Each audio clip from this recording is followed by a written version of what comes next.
सुनीता अपने पिता की इकलौती बेटी थी। नाम के मुताबिक देखने में बहुत ही सुंदर थी। जब वह अपने ससुराल गई तो उसे उसके मुताबिक ही सब कुछ मिला, किंतु आजकल की लड़कियों को अधिक टोकना, समझाना और अपने मन के मुताबिक चलाना सासू माँ को अब कहाँ रह गया है। आपने सुनी होगी, जो किया बहू से टकरार, खो दिया अपने बेटे का प्यार। इस कहानी के मुताबिक सुनंदा की सास सुनंदा को हमेशा समझाती, बहू ऐसा करो, ऐसा न करो। नई नवेली बहू को थोड़े ही दिनों में अपनी सासू माँ से चिढ़ पैदा होने लगी। इस प्रकार यह सिलसिला आगे की ओर बढ़ता गया। एक दिन सुनंदा के घर कुछ मेहमान आने वाले थे। सासू माँ बोली, बहू आज कुछ अच्छी अच्छी व्यंजन बनाना और मेहमानों के लिए चाय नाश्ता का इंतजाम भी अच्छी तरह से कर लेना। बस अब क्या था, इतना सुनते ही सुनंदा गुस्से से लाल हो गई। उसने जल भून कर उस दिन तो काम किया, लेकिन उस दिन के बाद सुनंदा के चाल चलना शुरू किया। सास जैसा कहती वह ठीक उसके विपरीत करती। सास ने भी पुरानी कहावत के मुताबिक बहू को उसके माता पिता को गाली देना और उसे कोसना और बड़बड़ाना शुरू कर दिया।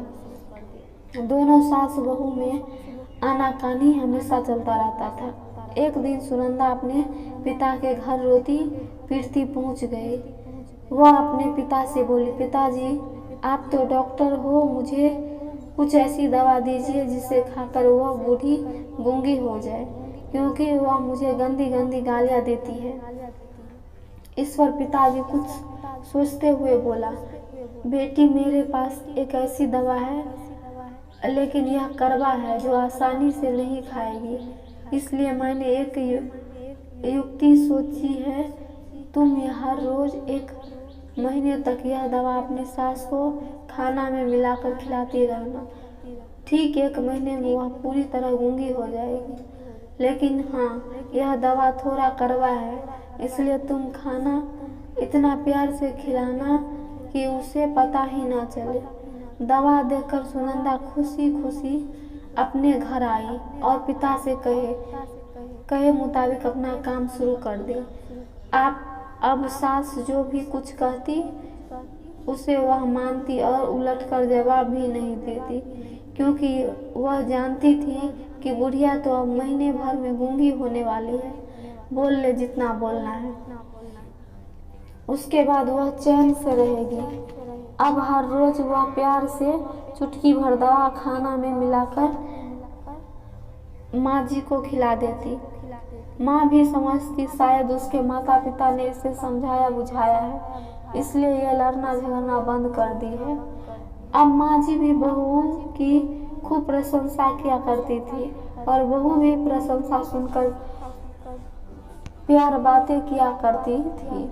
अगर बहू ने कुछ गलत भी की, अगर बहू से कुछ गलती भी हो जाती थी, अगर बहू से कुछ गलती भी जाती तो इस प्रकार महीना आते आते दोनों सास बहू में इतना प्यार बढ़ गया कि बहू अब अपनी सास की आवाज़ों को खोना नहीं चाहती थी। एक दिन फिर उसी प्रकार सुनंदा रोती पीटती अपने पिता के पास पहुंची।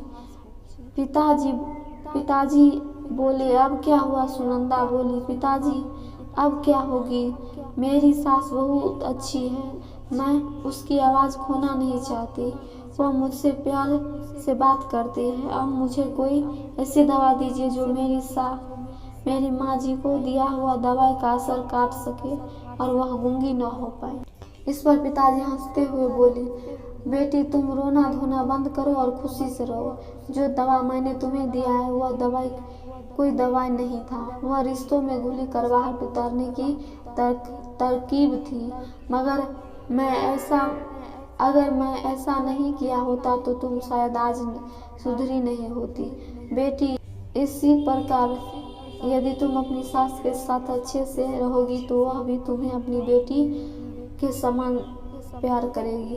अब सुनंदा की सारी बातें समझ में आ गई थी। उसे अपनी गलती का एहसास भी हो गया था। वह वापस अपने ससुराल चली गई। इसके बाद दोनों सास बहू प्यार से रहने लगे। उनके बीच स्नेह और अपनापन का भाव भी आ गया और घर में खुशियां भर आई। आशा है कि यह कहानी आपके दिल को छू गई होगी। यह एक सच्ची कहानी और अगर बहू अपने सास का प्यार पाना चाहती है तो उसे भी अपने सास को स्नेह देना होगा। जिस घर में सास बहू में स्नेह होता है वहाँ हमेशा खुशियाँ आती हैं। अंत में बस इतना ही कहना है कि इस कहानी को शेयर जरूर करिए। बस समझने की देरी है। इस कहानी से जितने ही लोगों के जीवन में खुशियाँ आ सकती हैं।